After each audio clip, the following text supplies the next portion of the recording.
જે અમારા પર ખોટી ફરિયાદ થઈ છે એ બાબતને લઈને આજે અમે પોલીસ સમક્ષ હાજર થવા માટે જઈ રહેલા છે। ત્યારે સૌપ્રથમ 1 મહિના સુધી જે સુખ દુઃખના પ્રસંગોમાં આપ સૌને ત્યાં હું હાજર નથી રહી શક્યો અને આપની સેવાકીય પ્રવૃત્તિ નથી કરી શક્યો એ બદલ આપ સૌની માફી ચાહું છું।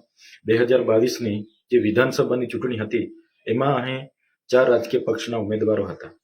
તેમ છતાં આટલી નાની વયમાં મધ્યમ પરિવારમાંથી આવનાર યુવાનને જ્યારે 56% જેટલા મત મળ્યા, 1 લાખથી પણ વધારે મત આપીને અહીંની પ્રજાએ મારા પર વિશ્વાસ મૂક્યો, ભરોસો મૂક્યો, ત્યારે ચૂંટાયા પછી જે બીજા ધારાસભ્ય છે જે ઘરે આરામ કરતા હતા એવી રીતે નથી, પણ હું લોકોની વચ્ચે રહ્યો છું। લોકોની જ્યાં પણ તકલીફ હતી ત્યાં ન્યાય આપવાનો મેં પ્રયત્ન કર્યો છે। દવાખાનામાં પૂરતા ડોક્ટરો, સાધનોની બાબત હોય, શિક્ષણમાં પૂરતા માસ્તરોની ભરતીની બાબત હોય, પૂરતી બસ સુવિધા, વીજળીની વાત હોય, રોડ રસ્તાની વાત હોય, સિંચાઈના પાણીની વાત હોય, પીવાના પાણી નળ સે જલની વાત હોય, આ વિસ્તારોમાં થતા ભ્રષ્ટાચારોની વાત હોય, પ્રાઇઝના વહીવટદારમાં ચાલતા કૌભાંડોને ઉજાગર કરવાની વાત હોય, એસટી વિદ્યાર્થીઓને ઉચ્ચ અભ્યાસ માટે ફ્રી સિપ કાર્ડ આપવાની બાબત હોય, શિષ્યવૃત્તિ જે 2022ની નથી મળી એ 2,67,000 વિદ્યાર્થીઓને સ્કોલરશીપ અપાવવાની બાબત હોય, ની સાથે સાથે જે આ વિસ્તારોની જે આદિવાસીની અસ્મિતા જે જગાડવાની વાત છે, આદિવાસીને જાગૃત કરવાની વાત છે, એ બાબતે પણ અમે આ બોલ્યા છે। સાથે મણિપુરી હિંસાની બાબત, યુસીસી મુદ્દે હોય, નકલી કચેરી કૌભાંડો બાબતે હોય, જે માનવ સર્જિત પૂર નર્મદા નદીમાં જ્યારે પાણી છોડવામાં આવ્યું ત્યારે પણ અમે લોકોની વચ્ચે રહીને લોકોની સાથે ઊભા હતા।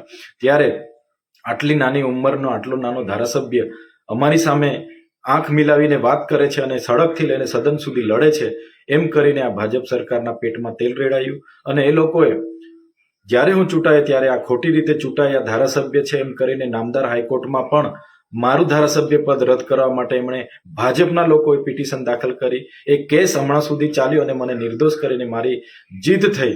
ત્યારે આ લોકો કઈ રીતના અમને ફસાવીએ એ ષડયંત્રના ભાગરૂપે આ ખોટા કેસો કરવામાં આવ્યા અને આજે મને અને મારા પરિવારને હેરાન કરવામાં આવે છે। તમે સૌ જાણો છો, ગઈ લોકસભા 2019ની લોકસભામાં પણ આવી જ રીતે લોકસભા પહેલા મને એરેસ્ટ કરી લેવામાં આવ્યો હતો અને લોકસભાની ચૂંટણી પૂરી થઈને 3જા દિવસે મને છોડી દેવામાં આવ્યો હતો।